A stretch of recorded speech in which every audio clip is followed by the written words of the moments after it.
saya Nishatul Rahma dengan NIM 2019-11-173. Di sini saya akan menjelaskan mengenai pelaksanaan dan pengendalian operasi.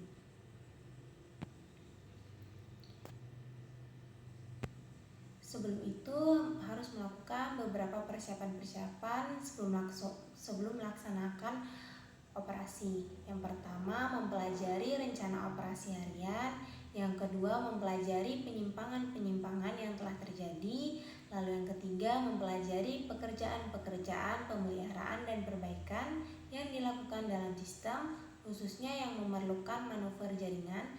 Dan yang terakhir, mengecek kesiapan fasilitas untuk operasi seperti alat-alat telekomunikasi, telemetering, dan telekontrol.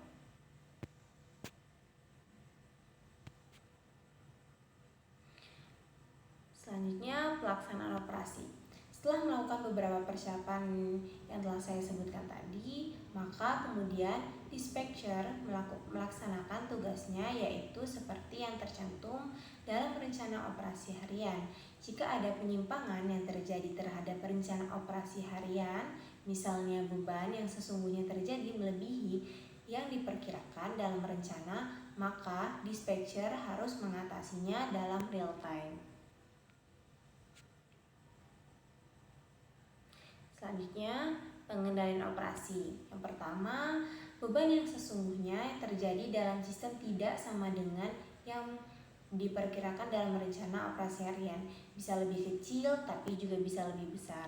Lalu yang kedua, unit pembangkit yang diperhitungkan siap operasi dalam rencana operasi harian ternyata mengalami gangguan atau kerusakan sehingga tidak siap operasi. Lalu yang ketiga, ada peralatan penyaluran seperti saluran udara atau transformator yang dalam rencana operasi harian dianggap siap operasi ternyata mengalami gangguan atau kerusakan sehingga belum siap operasi.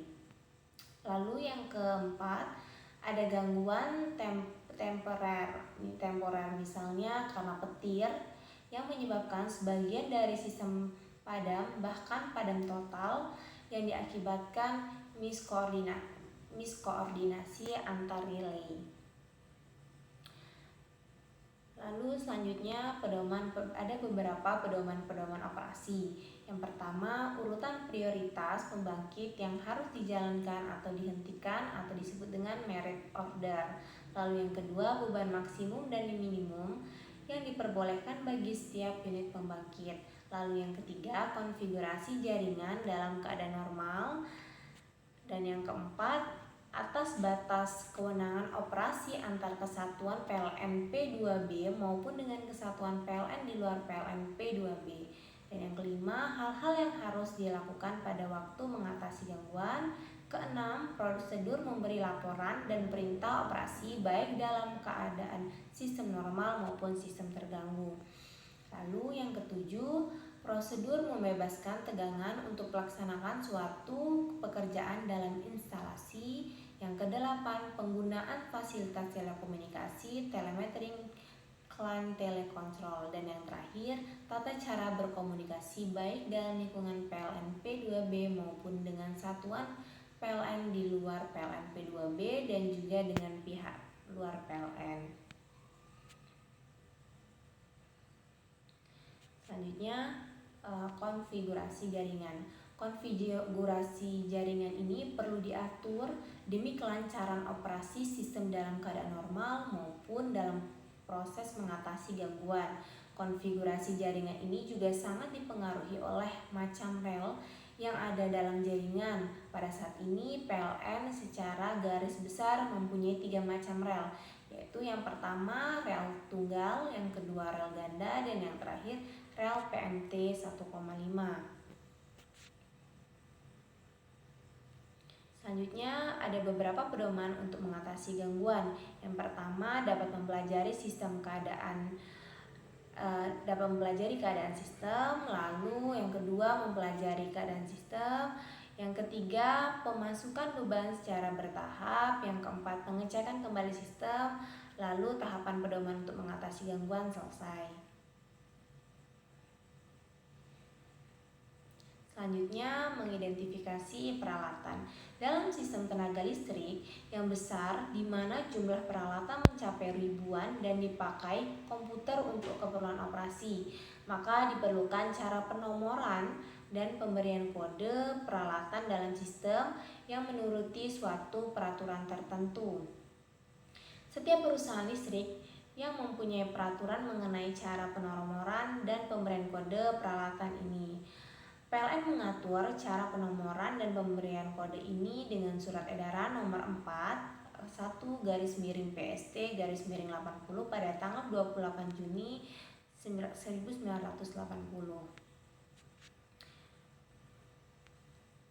Selanjutnya, pengoperasian instalasi baru. Pengoperasian instalasi baru ini pada umumnya mempunyai beberapa masalah sebagai berikut. Yang pertama, masalah yang menyangkut kontrak pembangunan dan juga pengoperasian instalasi baru yang akan dioperasikan. Lalu yang kedua, masalah kelayakan operasi dari instalasi baru.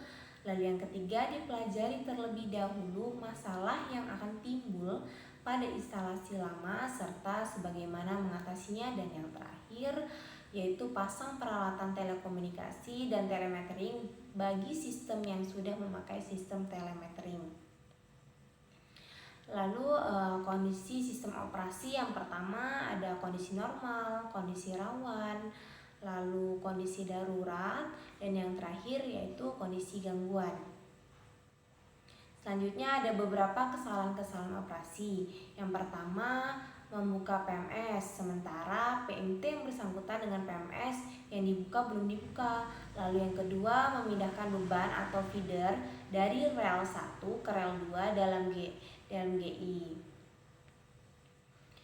Selanjutnya, ini merupakan beberapa kecelakaan dalam operasi. Yang pertama, pekerjaan pemeliharaan atau perbaikan yang memerlukan pembebasan tegangan pada SUTM dan SUTI dengan sirkuit ganda. Lalu yang kedua, pekerjaan perbaikan kabel tanah. Dan ketiga, adanya salah pengertian atau keliruan dalam pemasukan tegangan. Lalu yang keempat, pekerjaan pemeliharaan ataupun perbaikan pada salah satu sirkuit dan dari SUIT sirkuit ganda dengan sirkuit lainnya yang bersebelahan tetap beroperasi. Lalu yang terakhir, tegangan menengah di mana hanya sebagian saja dari instalasi dibebaskan dari tegangan untuk keperluan pekerjaan tersebut. Lalu yang terakhir ada beberapa langkah-langkah untuk keselamatan kerja. Untuk mencegah terjadinya kecelakaan, maka dilakukan beberapa langkah-langkah keselamatan kerja, yaitu sebagai berikut. Yang pertama, pemberian tanda bagian dari instalasi yang tidak terisolir dan letaknya kemungkinan besar dapat tersentuh manusia. Harus diberi tanda dengan awas tegangan listrik. Lalu yang kedua, daerah instalasi yang bertegangan menengah dan bertegangan tinggi harus merupakan daerah terlarang. Lalu yang ketiga, terdapat prosedur kerja dalam instalasi tegangan tinggi dan tegangan menengah harus menggambarkan langkah-langkah pekerjaan yang akan dilakukan secara jelas.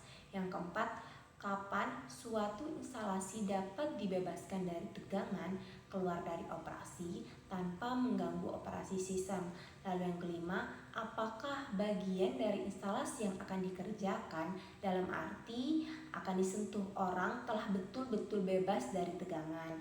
Lalu selanjutnya harus ada pengawas yang mengawasi agar selama bagian instalasi yang dibebaskan dari tegangan sedang dikerjakan atau disentuh. Dan yang terakhir, pengawas pekerjaan harus memeriksa instalasi yang sesuai. Mungkin itu saja yang dapat saya sampaikan. Apabila ada kurang dan kesalahan kata, saya mohon maaf. Wassalamualaikum warahmatullahi wabarakatuh. Terima kasih.